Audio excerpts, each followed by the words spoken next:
Okay, we left off at spatial diffusion, expansion diffusion, which is really the diffusion by, like Islam, spreading outward by force, versus relocation diffusion, which is people just moving from one place to another and taking their culture with them. So expansion diffusion is more of a organized military, in a sense, as used in this chapter. The Islamic forces expanding their reach and influence out by force versus more passive relocation diffusion, just by people moving from place to place. Now, the word choke point, excuse me, a little allergies. Choke point refers to the narrowing of waterways like the Suez Canal. That's a choke point where things bottleneck, where things are vulnerable to terrorist attack, or there's not much movement of of waterways except through a canal, a narrow point, the Suez Canal. If you ever seen it, it's a wonderful thing. Okay. Next is fragmented modernization, and that in this chapter refers to um, like Egypt, more so Saudi Arabia, building these modern cities where there's a lot of jobs and people. There, in other words, undivided economic. I mean, divided economic amongst the population. Excuse me, these allergies are just. I won't stop the film because I don't want to have to re-edit. But anyway, in other words, with the oil economy throughout the Middle East and throughout North Africa, there are some people doing a lot of money and getting rich, and other people are just going about their daily task as they have for centuries. Farming, um, mechanics on a small scale, just raising crops where they can, livestock where they can, herding. This has been going on since the beginning of time, versus the oil workers and the people that own or are involved with oil and the money that comes from that. Saudi Arabia, the most prime example, where they're trying to modernize all of their economy by building. Now they're building these super cities where so many millions of people will live in a higher standard of living. So it's just an unequal distribution of income. Domino effect also affects, and this talks about in this book on page 212, where it's the Arab Spring. Uh, I'll just read this. It's just a little bit. What began in Tunisia as 2010 turned in 2011 rapidly diffused outward across North Africa into adjacent parts of Southwest Asia.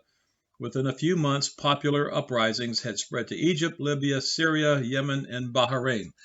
What that is that for a long time is stagnant growth, and the young people, as young people should everywhere, they just got tired of it and they wanted some change, and that was the domino effect. Religious revivalism, because of the influence of Western thought and Western culture in the North Africa and the Middle East and in Turkey and Iraq, Iran. That was rebellion against Western secularism, and they wanted to get back to more of a fundamentalist state, and that's where we come to jihad, and jihad meaning holy war, meaning kind of a step back to the past, where it's just fighting anyone that doesn't believe what you believe.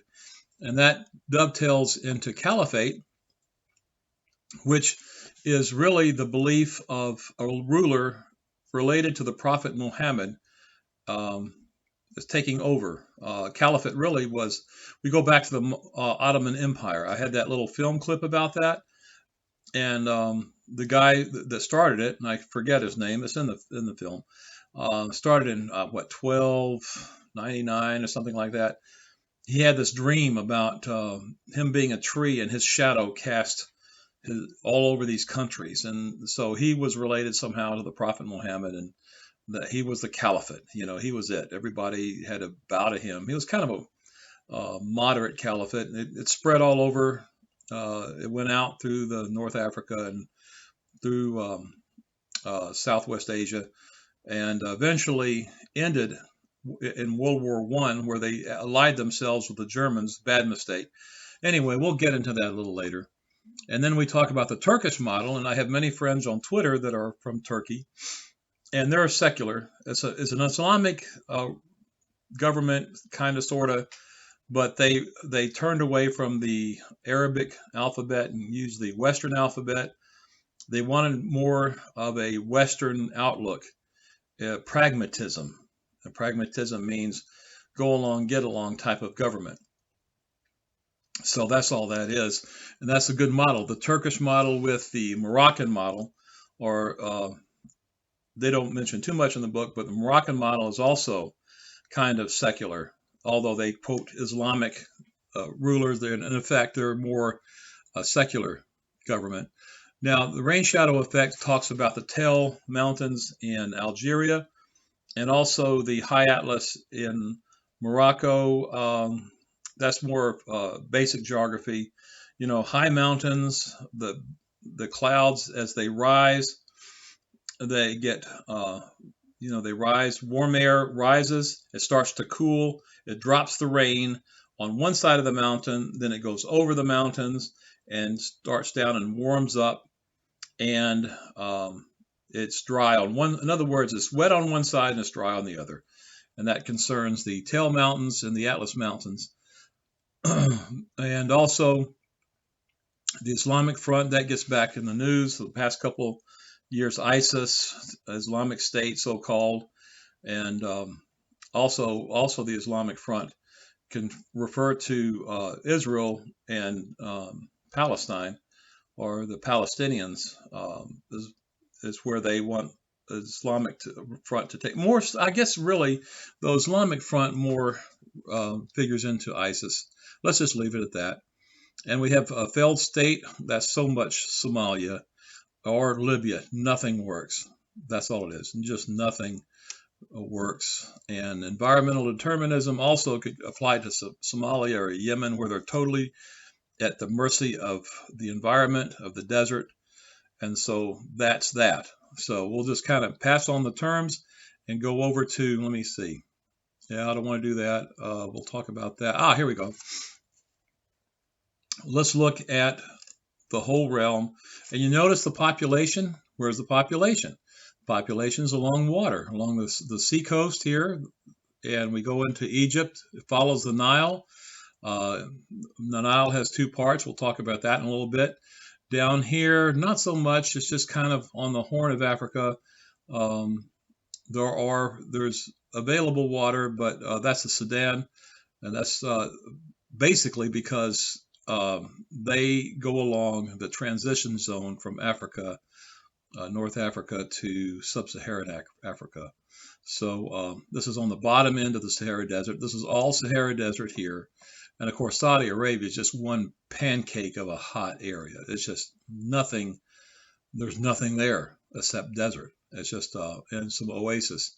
Of course, you get into more moderate climates and away from the effect of the Sahara Desert with Turkey. Of course, you have Iran and Iraq over here, and it's pretty hot over there. But the further north you go, you can see the moderating climatic influences. And we also get into what we talked about in Russia, which was the Central Asian countries, Azerbaijan, but we're not going to really get into that so much. We're going to just concentrate on Turkey, Iraq, Iran, and the other countries in the North Africa, Southwest Asia realm. Okay, so let's go on. More about population. It's just showing you basically the same thing. I'm just going to kind of go here, and they all speak. Yeah, we know about that. The Arabic, everybody speaks Arabic. Turkey kind of does their own thing. Iran speaks Persian. Israel speaks Hebrew, and so that's the non-Arab states. Everybody else is in one form of Arabic or another. Now that's interesting though, because just as in English, you have various dialects. So as with Arabic, you have various dialects. There's classical Arabic, where everybody's supposed to speak it. That's the Quran. That's how it's read.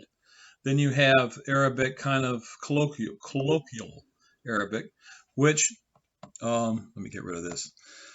uh, everyday speech, like say Middle American English versus Deep South Southern English, or out west Californian, or in other words, they more of a dialect, and it's not a written down dialect the way they pronounce it. So it's an informal language, say Arabic.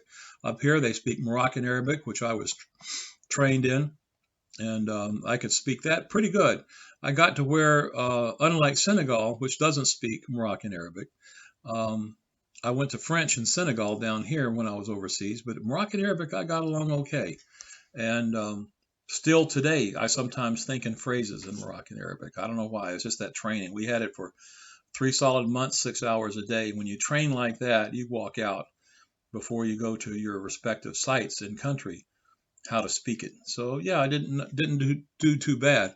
So anyhow, let's see how much time I got on this. Okay, I'm going to stop it and go on to the third part. Let me get it.